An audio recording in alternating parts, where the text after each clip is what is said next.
Alors cette boîte, c'est un jeu que nous avons élaboré, que nous avons construit pour répondre à une préoccupation qui est celle de la concertation lors des projets de territoire. Alors quand on dit projet de territoire, ça va être un plan local d'urbanisme, un SCOT, un schéma de cohérence territoriale. Et lors de ces projets de territoire, ce qui est important, c'est la phase très en amont de la concertation, lorsqu'il faut commencer à bâtir le projet. Cette phase de concertation, elle est d'ailleurs obligatoire et légale dans les textes, mais en général, c'est là que les collectivités ou les élus n'ont pas forcément les moyens de l'animer. Et à vous. C'est ludique en même temps, il faut que ce soit amusant. C'est une séance où on s'amuse. Et donc ça se passe dans une salle où, en gros, avec idéalement, on va dire, 8 équipes de 10 personnes. Là, on est simplement sur l'idée qu'il faut faire un plan d'urbanisme sur la commune. Il y a des cartes sur lesquelles sont inscrites les thèmes que les habitants peuvent travailler, avec des sous-thèmes. Ça va être habiter, ça va être se déplacer. Sur l'ensemble de ces thèmes, l'intérêt c'est de faire un premier travail dans lequel les habitants s'imprègnent de l'ensemble des sujets qui concernent un projet d'urbanisme. Il y a protéger là. Protéger. On pense intérêt commun, intérêt général.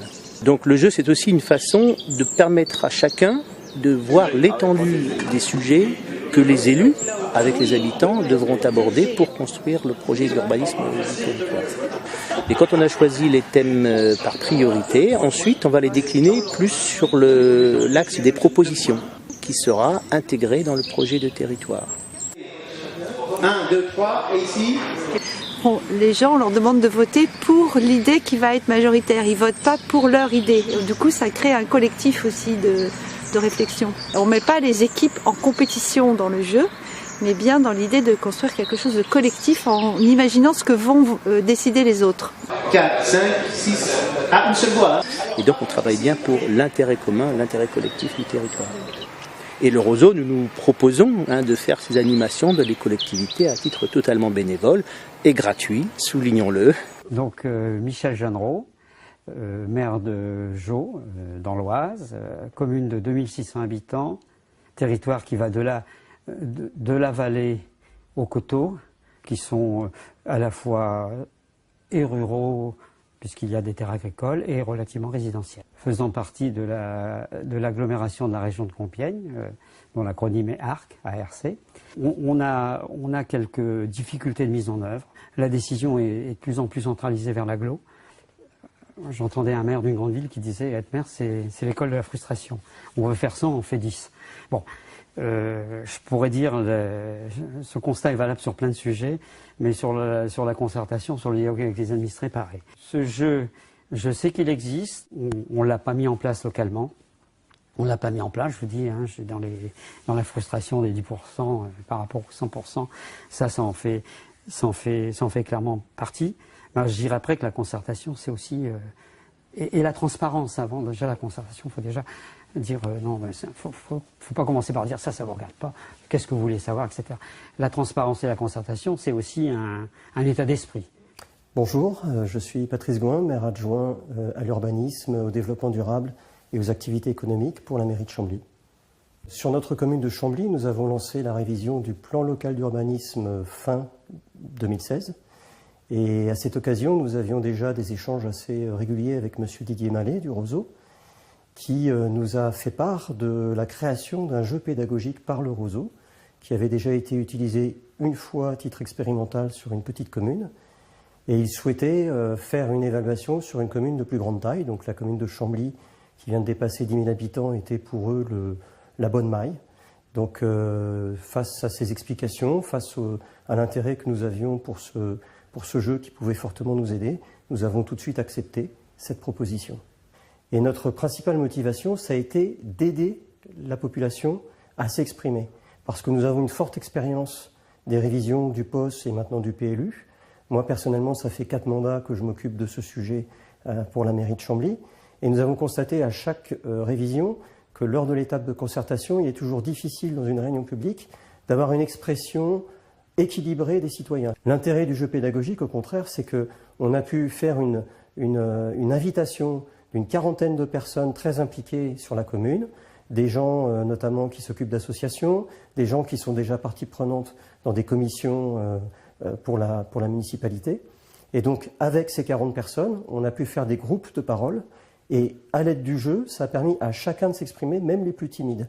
Donc on a eu à la fin du jeu une représentation vraiment équilibrée et on va dire représentative des besoins et des avis de la population de Chambly. Le déroulement du jeu, alors déjà pour commencer, l'équipe qui est venue dérouler ce jeu était formidable, avec une facilité pour mettre les gens en confiance et puis pour mettre les gens, on va dire, dans un bon état de discussion, de détente et justement d'amusement, était vraiment au bon niveau. Au travers du jeu, on a, avec ce système de cartes à jouer, ça rappelle un peu les jeux de société, donc ça permet aussi bien à des très anciens qu'à des très jeunes d'être très vite à l'aise et de partager entre générations et d'avoir un certain amusement autour de ce concept de cartes à jouer. Notre session, on a eu des surprises intéressantes puisqu'on a vu qu'il y avait une expression qui se rapprochait de ce que l'équipe municipale avait comme intérêt et enjeu. Et on a pu voir des points qui sont remontés encore plus haut que ce que nous pensions, comme par exemple la demande d'un lycée, la demande de permettre à des nouvelles entreprises, plutôt sur le numérique, plutôt sur les nouvelles technologies, de pouvoir s'installer sur Chambly. Tout ça allié à tout ce qui est développement d'un poumon vert sur Chambly, développement de l'écologie. Donc les deux sensibilités, à la fois le moderne, le numérique, mais aussi la préservation des espaces naturels et l'écologie, étaient vraiment très présentes au travers du jeu. Est-ce qu'il ne devrait pas y avoir un petit conseil de réponse de la préfecture, puisque en général la préfecture répond, est-ce qu'elle ne devrait pas intégrer l'adresse du Roseau pour dire il y a une possibilité de jeu pédagogique, renseignez-vous. Ça pourrait être une recommandation, mais j'en vois pas d'autres. Mais si une commune a déjà des vues très fermées, il ne faut pas qu'elle fasse le jeu. Si au contraire elle veut vraiment recueillir le souhait des habitants et bâtir son PLU sur les demandes et les attentes de ses citoyens, il faut vraiment utiliser ce jeu, c'est parfait pour avoir les bonnes remontées d'informations.